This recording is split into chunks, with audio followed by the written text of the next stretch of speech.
I'm Aubrey Sitterson, and this is SKALD.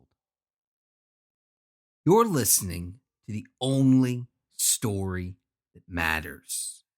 This is true oral storytelling, written to be performed and then recorded in one single, flawless take. Every new episode of SKALD is the best episode yet, so don't worry about going back and listening in order. Just jump right in here with this episode. Later on, you can always go back and check out the ones you've missed, or even read the prose volumes available exclusively on Amazon. This isn't me reading you a story. This is me telling you a story. This is SKALD, Part 50.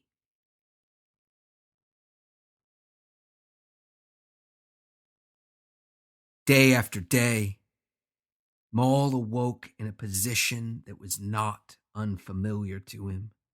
Stripped to his waist, arms and legs bound and pulled tight, stretched to their limit and beyond.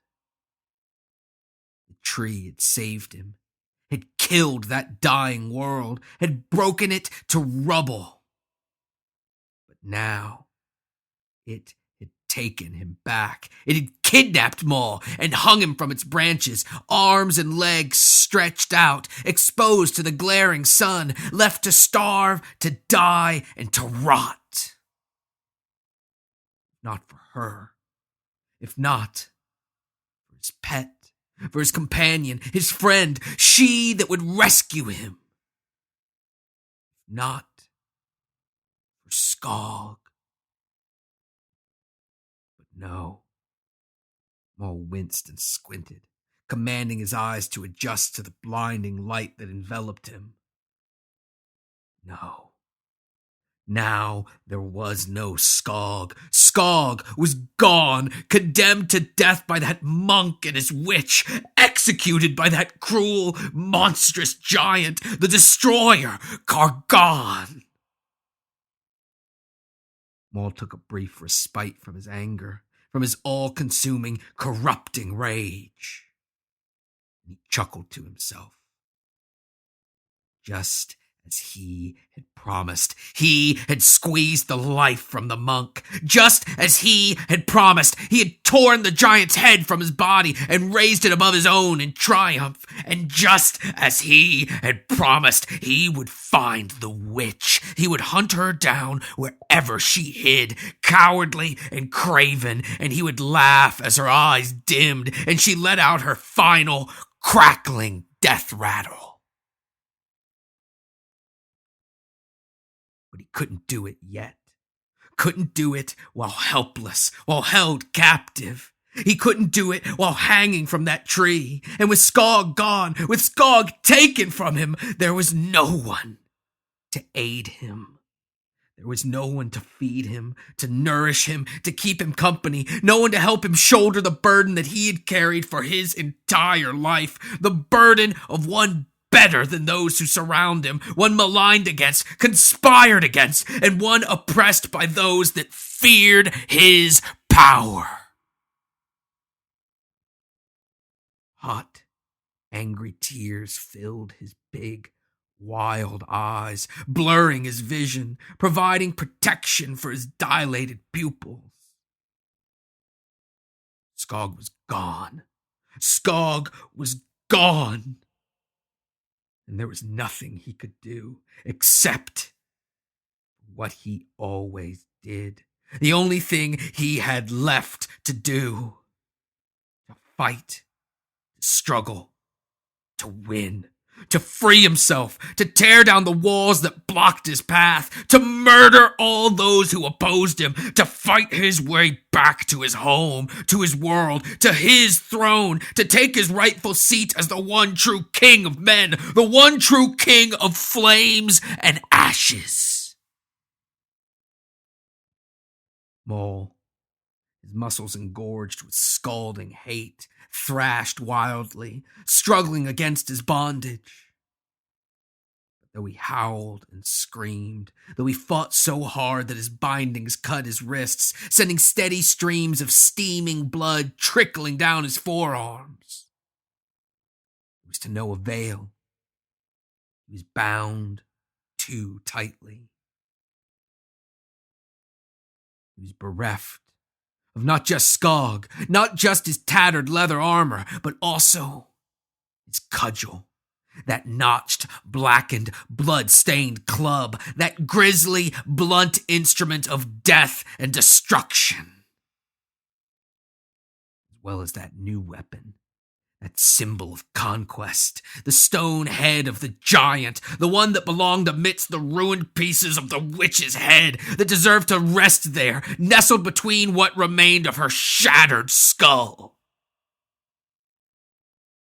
Worst of all, Maul realized that he had been relieved of something else, something precious, something that, like everything he had, was his by right, but that he had sacrificed too much, far too much to obtain, and far, far too much to hold on to. Someone had taken his leathers, and with them, they had stolen what they contained within. Maul didn't panic. Why should he? Why should he be concerned? Everything had been taken from him. Everything. But it wasn't the first time. It was far from the first time. Everything had been taken from him time and time again, and every time he did the same thing, because he had nothing else he could do, nothing else that made sense but to hunt down those who had stolen from him, to retrieve what was his, and to keep moving forward. But though Maul wasn't panicked, he was far from calm. His entire body shook with rage as he screamed and fought, howling out curses, pleas, threats, and prayers, promising riches, promising honor, promising his very soul to anyone who would aid him. He reached down beneath the blindingly bright world that surrounded him, reached down somewhere darker, reached down to that roiling underneath. He called out once again to him. But all he heard were his own screams, echoing in his ears. He felt no presence but his own, felt nothing but his aching muscles as he fought and thrashed, nearly tearing his shoulders and hips out of their sockets, feeling his tendons scream for relief that would not come, for succor that he would not give them. He screamed until his brain, that shattered psyche, that broken landscape, until it surrendered, until his mind gave in to his rage, his hate, and his pumping blood. He screamed and fought until he blacked out from exertion. And when he awoke, he shook his head, trying in vain to rattle the pieces of his broken mind back together. And once again, he screamed, he fought, and he laughed. He laughed the laugh of a man with nothing left to lose, a man with nothing but time, a man that knew that all he had to do was wait.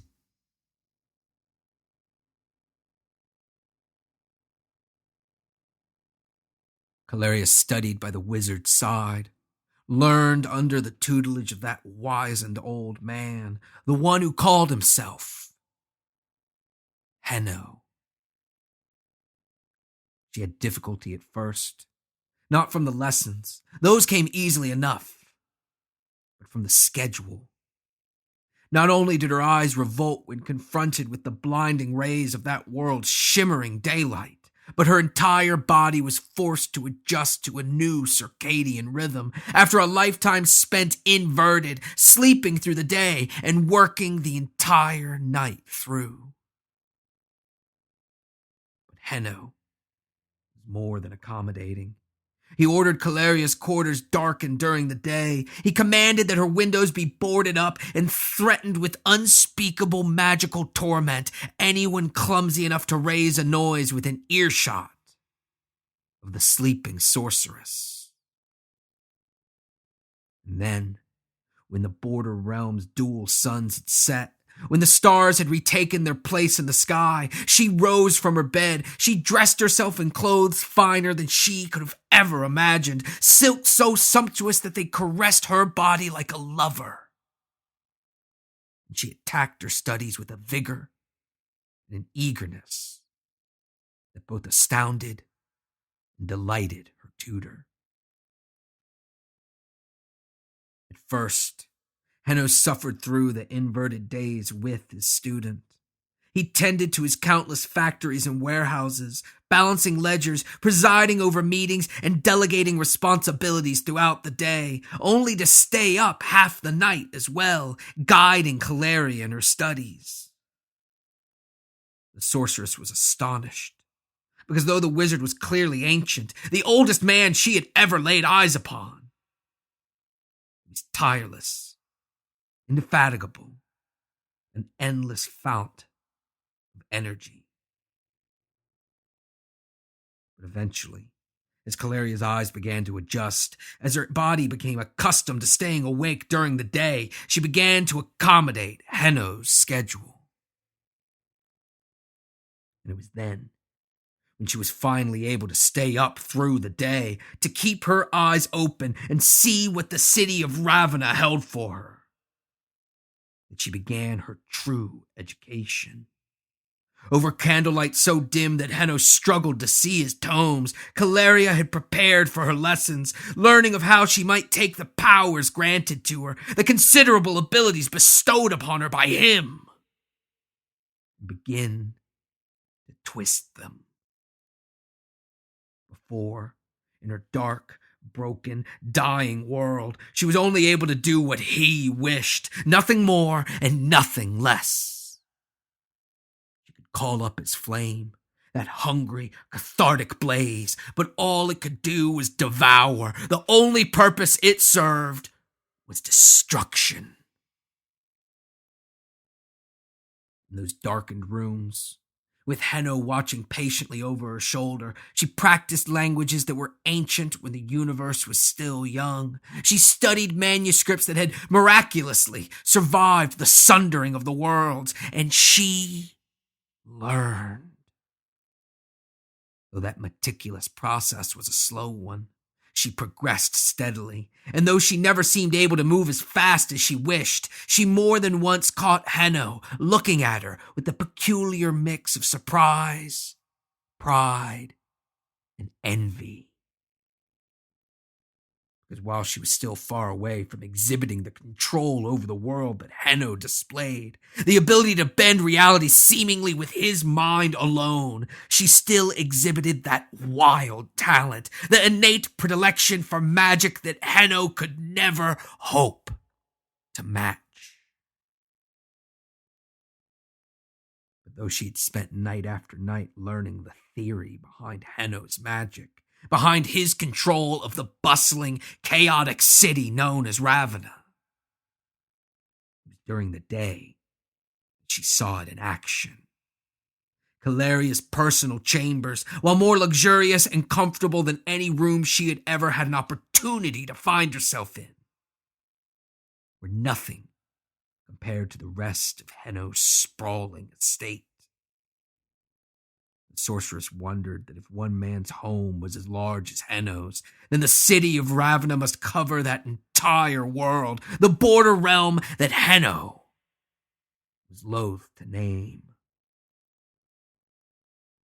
It was during the day, when perusing Henno's never-ending library, when strolling the gardens that bore flowers so beautiful they filled her heart with glee, when allowing the wizard's army of servants to tend to her needs so that she might concentrate on her real work, on what was truly important.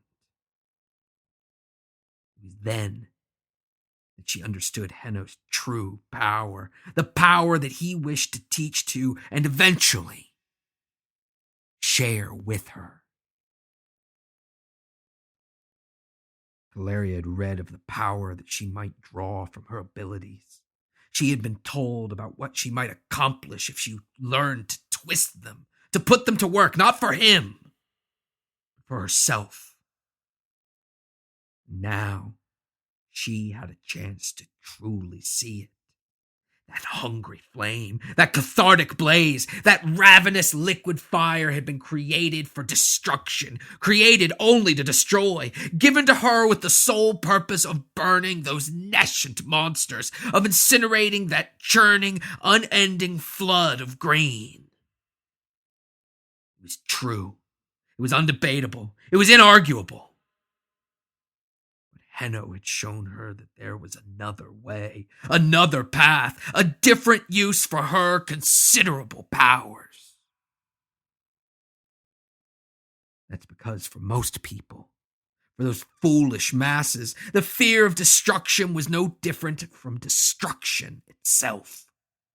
He taught her that if she could, like him, deftly wield the threat of death, of conflagration, of the fiery holocaust that she held within her, then she could wield magic, wield true magic, not the magic she had used previously, not the limited list of tricks and abilities that she hoped were enough to keep her safe. No, she could wield the power to command, the power to change, the power to have others work for her.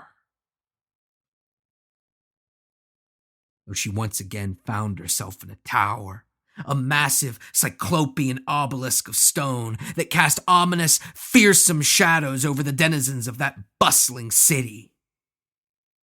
She was no longer trapped. No, this new tower did not hold or bind her. It was no mean prison to keep her in place. This tower was a sign of office, a seat of power. It was her throne, but a throne that she had earned, not through birth, but through ability, through her potential, though what she might accomplish when given the opportunity. As she and Henno climbed the final floors of that ancient, otherworldly tower, as she marveled at Henno's bottomless well of stamina, the old man's shocking reservoir of vitality, she looked out those gleaming windows at the city, at Henno's city, at a city that was already theirs and would one day, without a doubt, be solely hers. She gazed out through the sparkling glass panes, clearer than any others in the city, impossibly clear, to hear the workers tell it. Glass panes scrubbed to a divine state of cleanliness, so that Henno and Caleria might look out and observe the city that they held in their thrall. They ascended the stairs to the dining room, the chamber where they took their evening meals, so that they might observe the setting dual suns through massive expanses of that pristine glass. And as Caleria climbed the steps, she gazed out, not just at the city, but at what it contained, looked down at the swarming mass of insects that covered every inch of Ravenna with their fighting, their squabbling, their petty disagreements, and their endless mounds of filth. She closed her eyes as she was assaulted by hateful remembrances. Memories of the lifetime she spent in the tower, besieged nightly by endless armies of ignorant, destructive trolls. But soon afterward, she smiled as she reminded herself that though no more intelligent than the trolls, no better, no more sophisticated, the insects of Ravenna, these vermin, they had been put to a better use, but not by their own volition. No, far from it.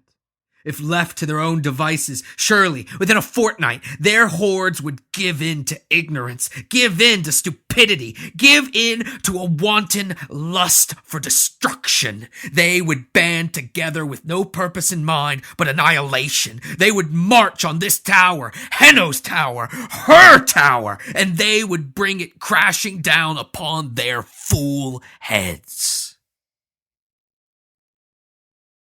But Henno shown her the other way, the better path. He had shown her how to use the destruction she commanded, how to use the fear it created, how to twist it, pervert it, and repurpose it, how to use it to pit those insects against one another, those vermin, those common peasants who were less than a step removed from the trolls who had tormented her for as long as she could remember. Henno taught her how to use their fear, their hate, and their anger to divide them, to make them soft and malleable. But that is just the beginning. That wasn't the true magic, the real magic. That was far from the end of Henno's abilities. Anyone with a club and a sneer can divide their enemies. Anyone with a willingness to do what must be done can use the threat of fear to divisive ends. All it takes to do that is a brute, an oaf, a savage, a destroyer. No. Henno's true magic manifested itself in what came next. Because by harnessing the fear of destruction, by dividing those vermin, those insects, those who, if given a chance, would tear down everything Henno had built, by dividing them against themselves and making them susceptible, receptive to his suggestions, his requests, his commands, he could force them to do his bidding. And that was the true definition of magic. To exert your will upon the world around you, to force the world to make your will real, to birth your will into the real world.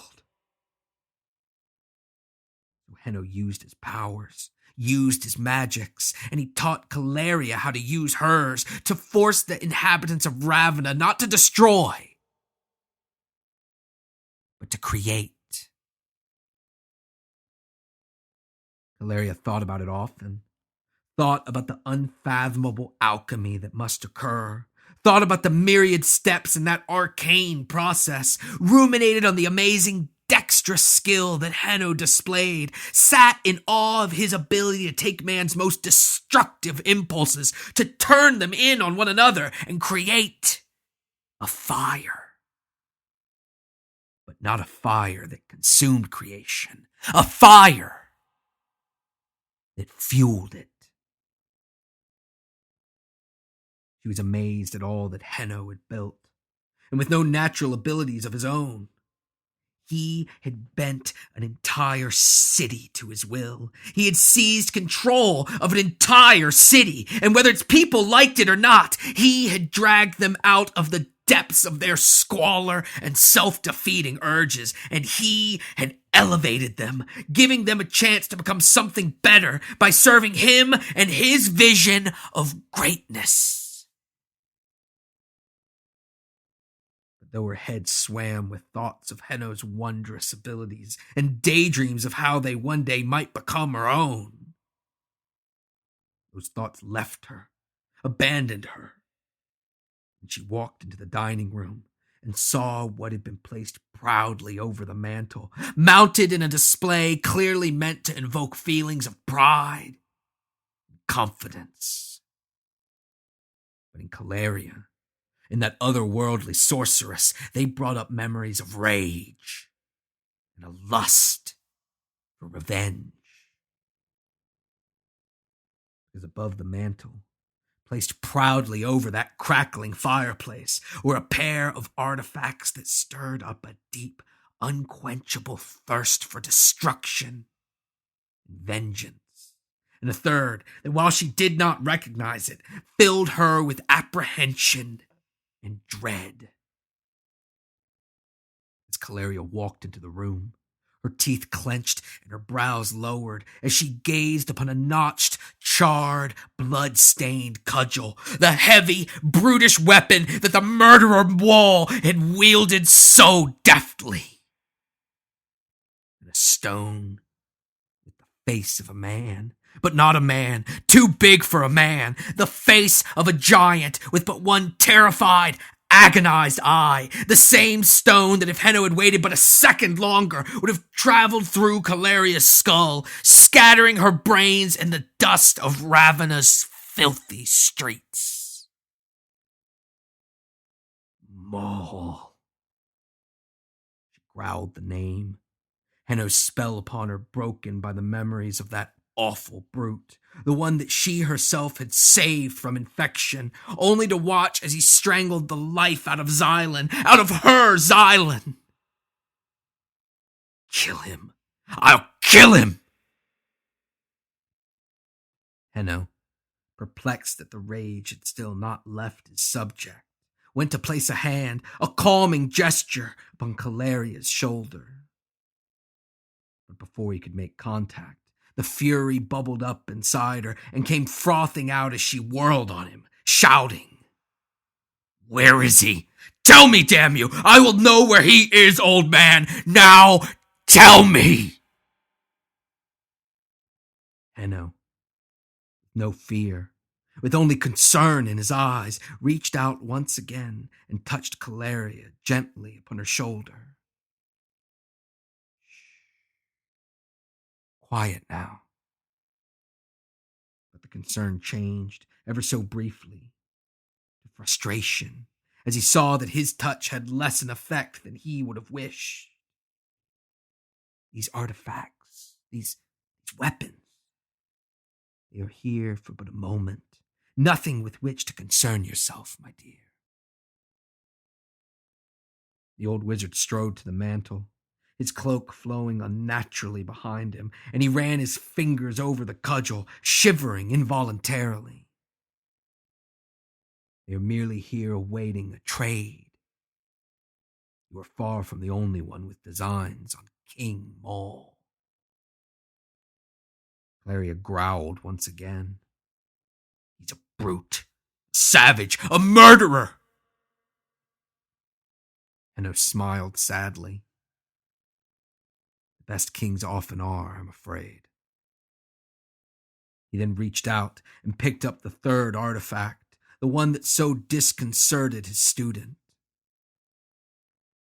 I've already reached out to some interested parties, and they will give anything to get their hands upon this perplexing thing, this horn. Calaria clenched her eyes shut, because it made no difference whether they were open or not. All she saw was red. I don't care about kings, good or bad. I don't care about your trades or your blasted horn. Her eyes shot open, flaring with anger. All I care about is Maul, where he is, and how I might make him suffer and beg for death. Where is he? Henno, sighing, regretting that this more drastic step was necessary, reached out and touched a gentle finger to Calaria's temple. He's beneath us, my dear. Far, far beneath us.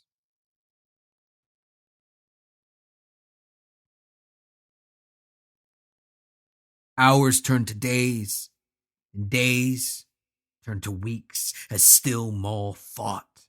Hour after hour, day after day, week after week, he would scream, he would shout, he would fight against his bondage, raving like a madman, shouting an unintelligible string of curses, threats, pleas, promises, and prayers, until eventually, inevitably, his throat gone hoarse, his mind gone soft, his limbs gone tired, his muscles would relax, his head would drop, and he would once again fall deep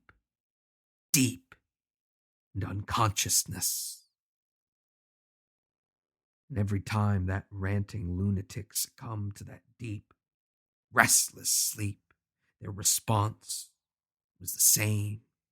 They rushed into that clean, clear, antiseptic room, their all-black cloaks streaming behind them. They carried with them bowls of a simple, nourishing broth and arcane instruments meant to test Maul's health, to measure his vitality. They rushed in, time after time, waiting until Maul's head sagged and he ceased his profane shouting. And they, the proctors, tended to him. They heard his shouts, his nonsensical hallucinations, his vehement insistence that he was, in fact, not tied to a bed for his own safety, but was, instead, strung up amongst the branches of a massive tree. It was nonsense, utter absurdity.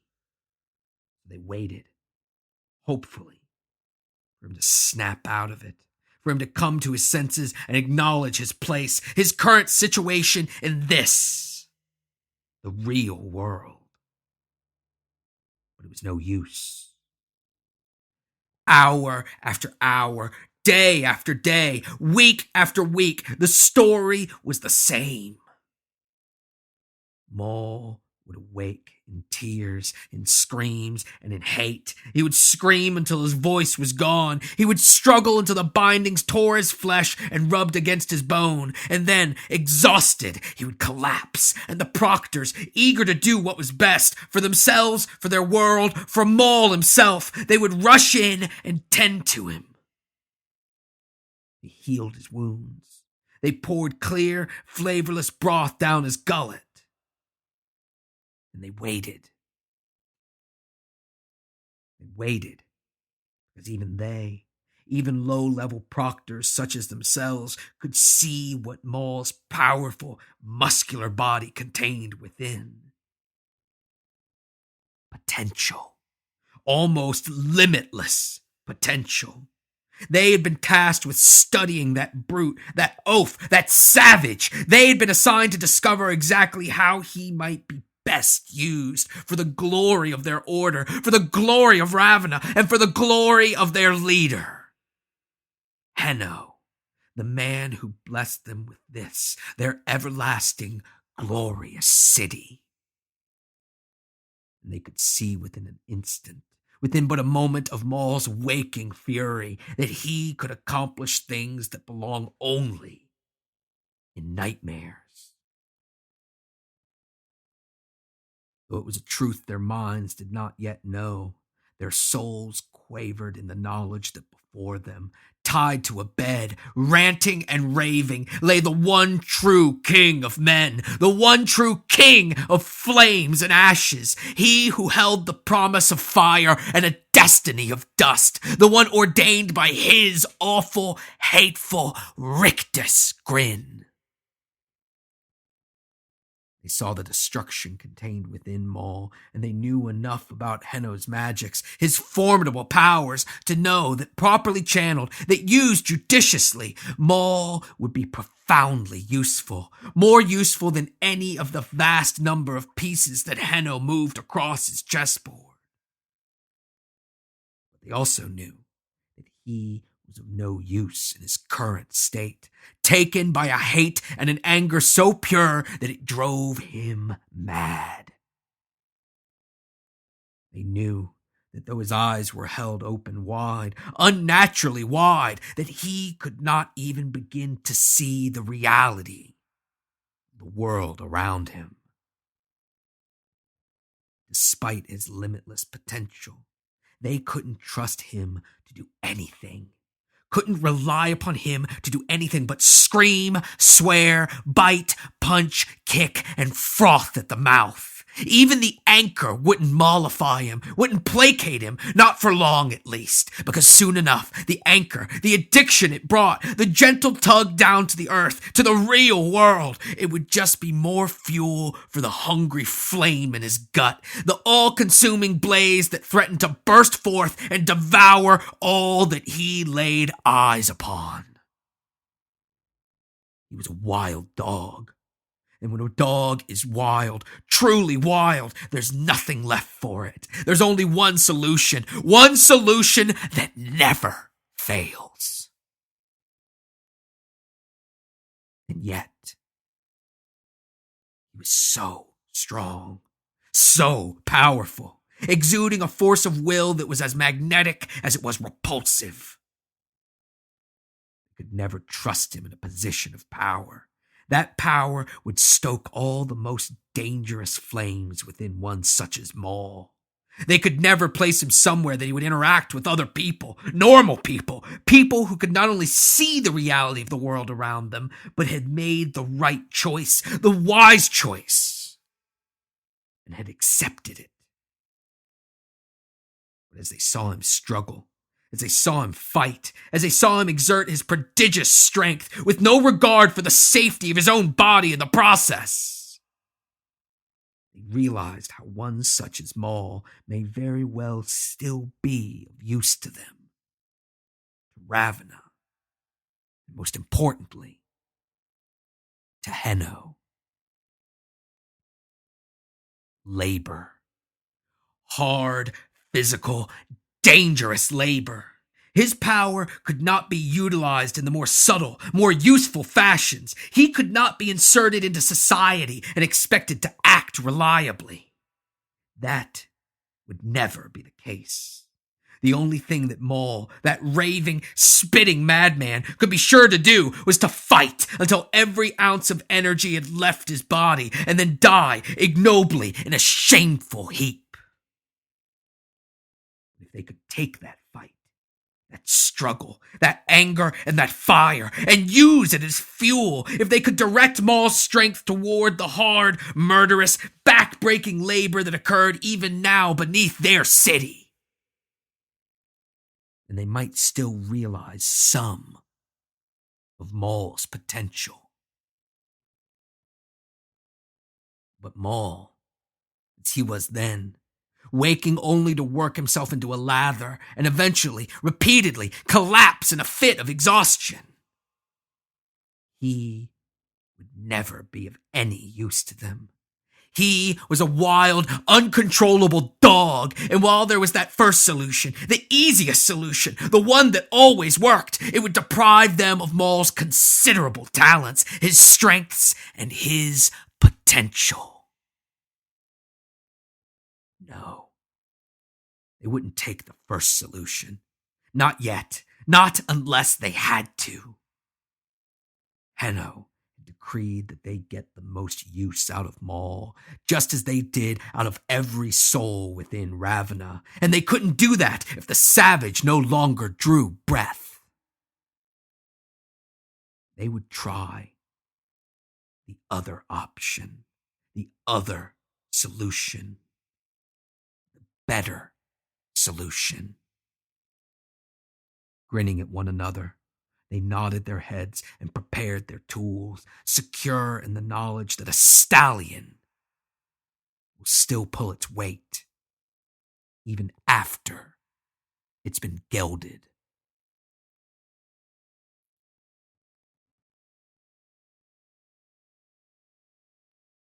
I hope you're digging SKALD. If you are, and you haven't already, please take a few moments to leave the show a good review on iTunes. Reviews are crucial to the show's growth, and if you leave a good one, I'll read it here. Boron the Dwarf says, "Just what I need." This podcast is amazing. For the past few months, I've gotten bored of books, TV, and YouTube. This is something new. SKALD always brings me back, leaving me waiting for every last word spoken by Aubrey. This way of storytelling is perfect for the Viking blood that flows through my veins. I am sure this tale would be loved by my Scandinavian ancestors. Recommended for all nerds, D&D lovers, and warriors. Reviews are extremely helpful. But if you really love the show, if you're ready to step up and become not just a SKALD fan, but a patron of the only story that matters, head to patreon.com/SKALD today. For just $1 an episode, $4 a month. You'll be doing your part to help keep this show going. Whether you sign up or not, I hope to hear from you soon on social media. I'm Aubrey Sitterson on Facebook, Twitter, Tumblr, Instagram, and Snapchat. Or hit up aubreysitterson.com for links to everything, including SKALD, my wrestling talk show Straight Shoot, bio, contact information, and more, including my newest comics work, Street Fighter G.I. Joe #1, in stores right now. Recently, I was invited to join a podcast collective known as Dark Myths. It's comprised of a diverse group of shows that all cover the dark side of things. Whether it's history, myths and legend, or, like SKALD, out-and-out fiction. Over the coming months, you can look forward to me highlighting some of my favorite members of the collective, shows that I think will hold a particular appeal to fans of the only story that matters. The first one of these is Justin Harbor's Twilight Histories. It's kind of an alternate history Twilight Zone meets Quantum Leap meets Total Recall, and it's just as awesome as that description probably sounds to you. The story is told in the second person, and it details your travels through alternate timelines that went drastically differently than how they did in real life. Napoleon in Afghanistan, a Carthaginian colony on Mars, and much, much more. Start with show number 13, The Winged Victory, which details a Greek defense against the legions of Rome with a fascinating, unexpected twist. Go to twilighthistories.com or search for Twilight Histories on iTunes and Stitcher. Thanks for listening. I'll talk at you next week.